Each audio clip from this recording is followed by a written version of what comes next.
¿Por qué momento estamos pasando por ahí ahora en lo que es la geopolítica global? Se habla, distintos analistas hablan de una especie de guerra fría de Estados Unidos, China con una postura más expansionista, Estados Unidos por ahí ahora con una postura más proteccionista. Estos supuestos de los que se habla son tales, son por ahí, si se quiere, máscaras y es algo un poco más complejo. ¿En qué etapa estás? ¿Está en una etapa de transición hacia algo así o no? Bueno, yo creo que hay un enfrentamiento, ¿no es cierto?, entre China y los Estados Unidos, ¿no es cierto? Hay que entender qué es lo que ese enfrentamiento significa y entender si ese enfrentamiento nos beneficia o nos perjudica. Y yo creo que en el largo plazo ese enfrentamiento a nosotros nos va a beneficiar mucho. ¿Por qué nos va a beneficiar mucho? Porque Estados Unidos es un país que se ha desindustrializado. Entonces, ahora las industrias chinas destruyen el trabajo de los industriales norteamericanos. Y la única manera que tiene Estados Unidos de enfrentar eso es a través de un proteccionismo económico.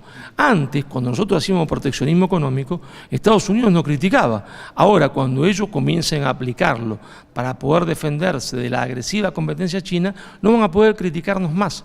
Entonces, ese enfrentamiento primero nos beneficia en este sentido porque nosotros vamos a tener autoridad moral para aplicar medidas proteccionistas, porque ellos también la aplican, no van a poder hacer nada. Autoridad para poder hacer subsidio de la industria, porque ellos también lo van a hacer. Entonces, tampoco van a poder decirnos nada. Claro.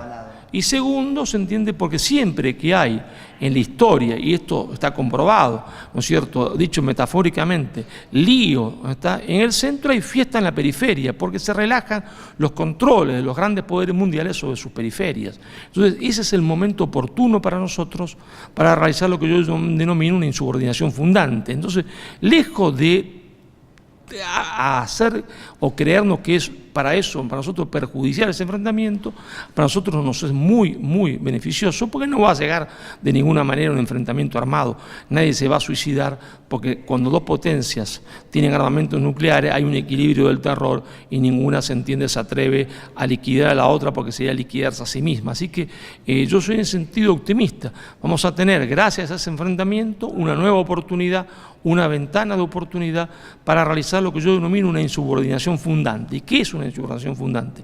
Rechazar la ideología de dominación predicada por las potencias hegemónicas de la oligarquía financiera internacional. Y esa ideología de dominación hoy tiene dos patas: la pata neoliberal o el brazo neoliberal y el brazo progresista. A través del brazo neoliberal, ¿no es cierto?, ellos destruyen la base material de los pueblos, y a través del brazo progresista que predica la relatividad de los valores, que predica, se entiende, la posverdad, que predica la no idea de trascendencia, destruyen la base espiritual de los pueblos. Entonces nosotros tenemos que realizar nuestra insubordinación fundante, rechazando tanto sea el neoliberalismo como el progresismo. Bien, contrario a lo que se creería, por ahí alguna gente se asusta cuando se habla de esta guerra comercial entre China y Estados Unidos, usted habla de que eso es una oportunidad para realizar esta insubordinación fundante de la que habla. Ahora, ¿cómo son las condiciones internas nuestras? Usted dice que es optimista, para que eso se dé, y por ahí sobre qué podría basarse, pensando por ahí en el modelo económico, porque no se podría basar, intuyo, y le pregunto, ni en un modelo, digamos, primarista, agrícola, como más o menos está planteado hoy, también minero, ni tampoco sobre industrias tradicionales o clásicas como sobre las que se ha intentado industrializar el país antes, porque el mundo cambió, esto es así. ¿Sobre qué eje se podría parar esa insubordinación y si están esas condiciones dadas? Hay dos ejes. Uno es el eje cultural, porque si uno no tiene en claro cuál es la gran batalla cultural, si uno no tiene en claro que la oligarquía financiera mundial tiene dos brazos, el neoliberalismo y el progresismo, entonces nos pasa como nos ha pasado hasta ahora. Si salimos del progresismo para entrar al neoliberalismo y después saldremos del neoliberalismo para entrar en el progresismo, con lo cual es como salir de la sartén para ir a la olla y después de la olla a la sartén, porque el progresismo destruye las bases espirituales de los pueblos y el neoliberalismo destruye las bases materiales. Entonces, en ambos casos hay siempre destrucción. Entonces, lo primero es tener en claro, se entiende, el horizonte, de afirmar una doctrina propia, una doctrina que, como ya había explicado el general Perón, no puede ser sino una doctrina nacional, popular y cristiana, que rechace por igual al neoliberalismo y al progresismo. Segundo, se entiende, teniendo esto firme, entonces que puede empezar a pensarse, se entiende, en la practicidad, es decir, cómo vamos a ejecutar un modelo económico de acuerdo a nuestras necesidades, Y entonces ahí vamos a ver que claramente la Argentina tiene todas las condiciones para desarrollar un neoproteccionismo que no será un proteccionismo a la antigua, no será un proteccionismo a la Hamilton, no será un proteccionismo como del 45 al 55, sino que será extremadamente selectivo en áreas estratégicas, ¿no es cierto?, que nos permitan crecer, como la tecnología de punta, como el manejo audiovisual, y en otras cosas, ¿no es cierto?, no nos será necesaria. Entonces, pero eso es siempre a posteriori de clarificar cuáles son las ideologías de dominación, porque es más bien una cuestión metodológica, cuando uno tiene en claro cuáles son los objetivos de la nación. Bien, le pregunto cómo se incluye por ahí en este escenario y también pensando a futuro el mundo del trabajo. Hoy usted ha hablado de distintos trabajadores, se ha expresado también como que los sindicatos por ahí son un foco de resistencia quizá último también, en esto que habla usted también de la destrucción espiritual y material y demás. ¿Cómo se inmiscuyen los trabajadores en este escenario por ahí también de digitalización constante y por ahí que también genera temores en ese sentido? Es fundamental que el mundo del trabajo, ¿no es cierto?, y el movimiento obrero organizado que lo representa, tome conciencia de esto, porque hay una ofensiva de la oligarquía financiera mundial tendiendo a destruir las organizaciones de los trabajadores para imponer la desregulación definitiva del mundo del trabajo. Para llevar, se entienda, al mundo del trabajo a situaciones parecidas anteriores a 1900.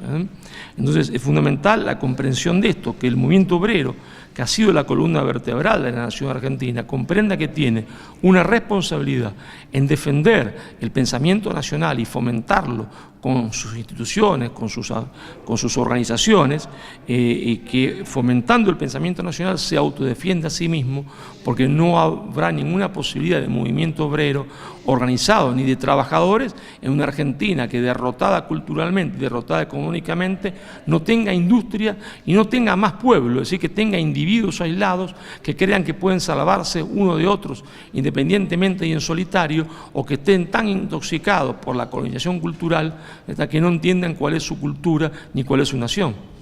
Bien, le hago dos cortitas. Lo último que tiene que ver con algo que por ahí repercutió mucho mediáticamente y que tiene que ver con la región, y es la situación en Venezuela, esta cosa de que tiene por ahí dos presidentes, uno autoproclamado, otro por ahí que está cuestionado en su legitimidad por un sector importante de la sociedad. ¿Cómo evalúa eso también con la injerencia externa y demás? Bueno, nosotros tenemos que ser absolutamente claros en esto. Es decir, nosotros no podemos admitir ninguna injerencia extranjera en Venezuela. El problema de los venezolanos deben resolverlo los venezolanos.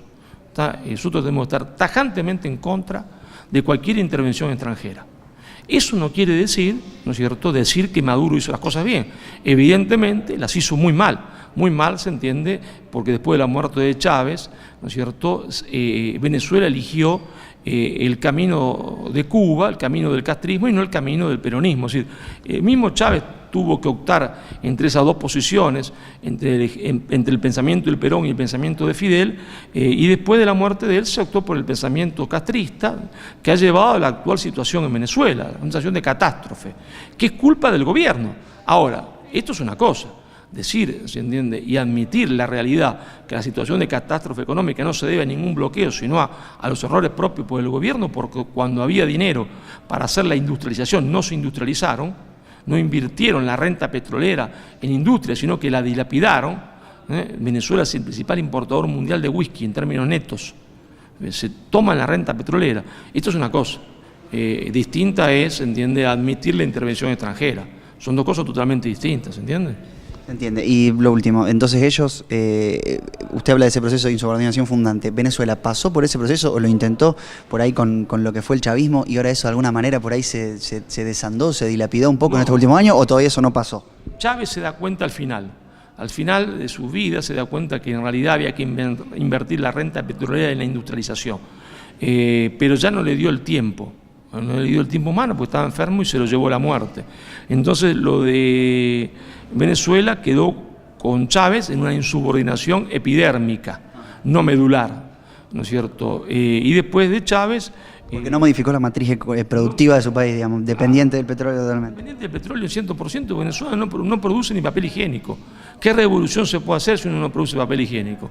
A las 48 horas que lo bloquean hay que rendirse, porque no produce ni papel higiénico ni jabón. Hay que rendirse a las 48 horas del bloqueo. Entonces, Chávez se da cuenta de esto al final y no le alcanzó la vida. Bien, y Maduro tampoco pudo después. Maduro no quiso, ¿verdad? Como la mayoría de los venezolanos nunca entendieron que tenían que industrializarse, que hay que invertir la renta petrolera en industria. Ellos creen que se puede vivir de la simple exportación del petróleo. Y cuando los precios caen y después a uno lo boicotean desde afuera, está frito, no alcanza con eso.